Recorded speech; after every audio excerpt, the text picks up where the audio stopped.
Hello guys, എല്ലാവർക്കും എൻ്റെ YouTube ചാനലിലോട്ട് സ്വാഗതം. അപ്പം കുറേ നാളായി ഞാനാണെങ്കിൽ ഡയറ്റ് തുടങ്ങിയിട്ട്. അപ്പം ഇന്ന് രാത്രി ആയിട്ടുണ്ട്. അപ്പോൾ ഇന്നൊക്കെ എന്തൊക്കെയാണ് കാപ്പി ഉള്ളതെന്ന് നമുക്ക് നോക്കാം. അപ്പോൾ നമുക്ക് വീഡിയോയിലോട്ട് പോയാലോ.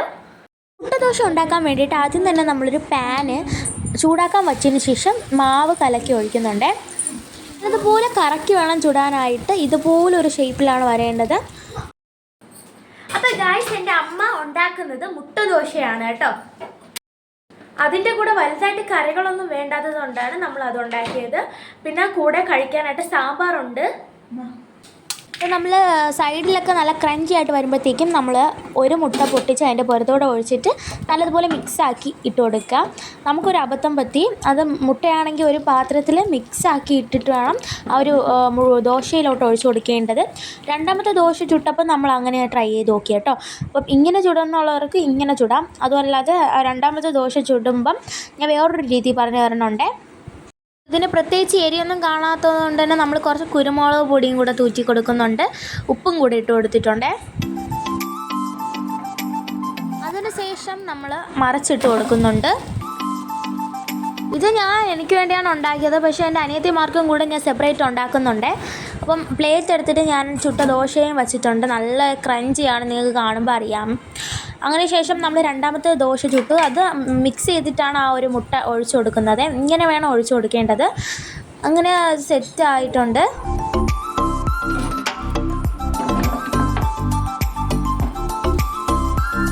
കൊച്ചു കുട്ടികൾക്കൊക്കെ ദോശ തിന്നാൻ മടിയാണെങ്കിൽ ഇതുപോലെ ചെയ്ത് കൊടുക്കുക. അവർ നല്ലതുപോലെ കഴിക്കും. മുട്ടയൊക്കെ ഉള്ളതുകൊണ്ട് കഴിക്കും.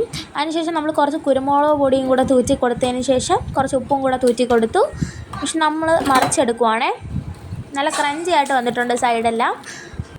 രാവിലത്തെ കാപ്പിയൊക്കെ ഉണ്ടാക്കാൻ മടിയാണെന്നുള്ളവർക്ക് ഇതുപോലത്തെ ഒരു റെസിപ്പി ഉണ്ടാക്കിയാൽ മതി. പെട്ടെന്നാണ് ജോലി കഴിയുന്നത്. അപ്പോൾ ഇത്രയേ ഉള്ളൂ ഇതിൻ്റെ റെസിപ്പി എന്ന് പറയുന്നത്. കൂടെ കറി വല്ലതും ഉണ്ടെങ്കിൽ നിങ്ങൾക്ക് ടേസ്റ്റ് ചെയ്യാം. അപ്പം ഞാനാണെങ്കിൽ അങ്ങനെ 3 എണ്ണം ചുട്ടെടുത്തിട്ടുണ്ട്. എനിക്കും എൻ്റെ അനിയത്തിക്കും പിന്നെ വേറൊരു അനിയത്തിക്കും കൂടെ. നമ്മളൊരു പ്ലേറ്റിലോട്ട് മാറ്റിയിട്ടുണ്ട്. അതിനുശേഷം ഞാൻ ടേസ്റ്റ് ചെയ്ത് നോക്കാമേ. അപ്പോൾ ഗായ്സ്, നമുക്ക് കഴിച്ചു നോക്കാം.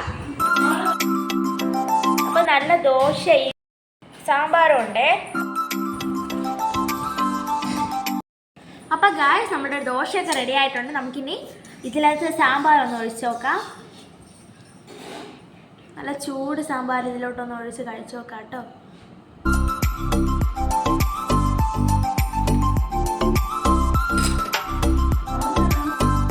അപ്പോൾ ഗായ്സ്, നമ്മൾ നല്ലതുപോലെ സാമ്പാർ ഒഴിച്ചിട്ടുണ്ട്. നമുക്കിത് ടേസ്റ്റ് ചെയ്ത് നോക്കാം.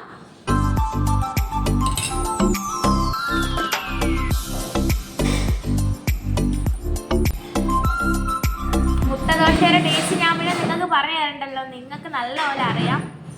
നല്ല ടേസ്റ്റാണ് കേട്ടോ. നിങ്ങൾ വീട്ടിൽ ട്രൈ ചെയ്ത് നോക്കുക. കഴിക്കാത്തവരുണ്ടെങ്കിൽ തീർച്ചയായിട്ടും ട്രൈ ചെയ്ത് നോക്കുക.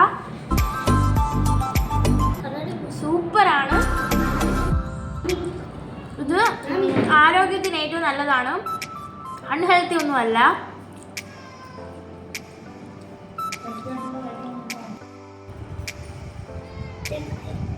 നല്ല ഹെൽത്തി ഫുഡാണ്. എല്ലാവരും ട്രൈ ചെയ്ത് നോക്കുക. കഴിക്കാത്തവരുണ്ടെങ്കിൽ തീർച്ചയായിട്ടും ട്രൈ ചെയ്ത് നോക്കുക.